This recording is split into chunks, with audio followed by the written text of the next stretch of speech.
Сәлем достар, қалайсыздар? Еркелерге ертегі каналында тағы су жаңа ертегі. Бүгін біз тәкаппар күнбағыс туралы ертегі тыңдайтын боламыз. Ендеше бастайын. Тәкаппар күнбағыс.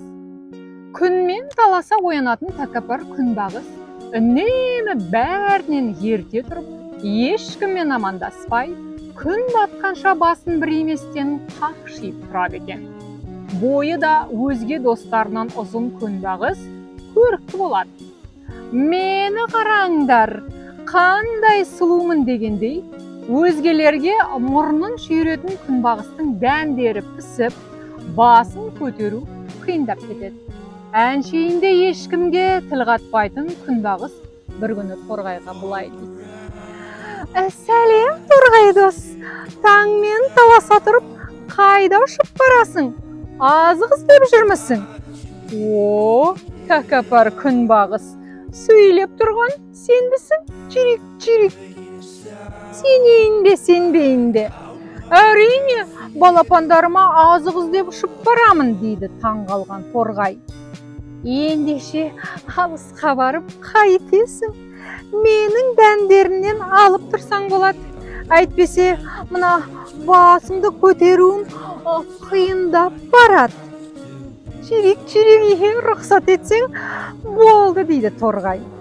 Қуана торғай күнбағыстың дәндерін алысқа балапандарына дән іздемей, біртіндеп үйіне тасып жүретін болыпты. Мінекей суретін көрсеңіздер болады. Содан ары қарай не болды дейсіздер ғой? Бір күні күнбағыстың дәндері қалмайды. Ол басының жеңілдегеніне рахаттанып, одан сайын ешкімді менсінбейтін болады. Бірақ бақшасында өсіп тұрған күнбағыстың біреуі мүлде дәнсіз қалғанын көрген бағбан ағай оны тамырымен жұлып алып жерге тастай салады. Мұндайды күтпеген күнбағыс көз жасы сорғалап жасаған ісіне өкініп жатты.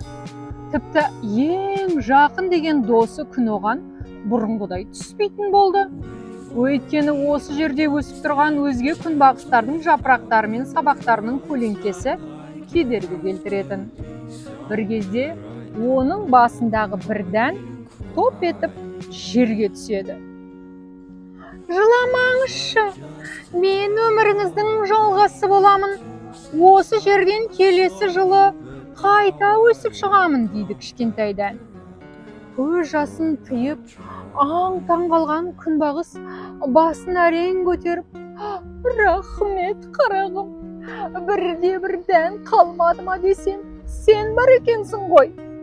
Есіңде болсын, келесі жылы дәл осы жерге өсіп шыққанда мен секілді тәкаппар болма. Міне, көріп тұрсың, осы қылығым үшін мен қандай күйге жеттім. Достарым көп болсын, бағбан қожайыныңның еңбегін еш етпе. Осы кеңестерімді ұмытпа, деп тәкаппар күнбағыс мәңгі ұйқыға кетті. Мінекей суреттерін көріп тұрсыздар ғой, балалар. Ендеше сіздер де тәкаппар болмаңыздар. Достарыңызды менсінбей, ешкіммен амандаспайтын жаман бала болуға болмайды. Ал бүгінше осы. Егер ертегі ұнаса, комментарий қалдырып, лайк басып, қоңырау белгісін басып, жаңа ертегіні күтіңіз. Және достарыңмен бөлісіп қой. Кездескенше!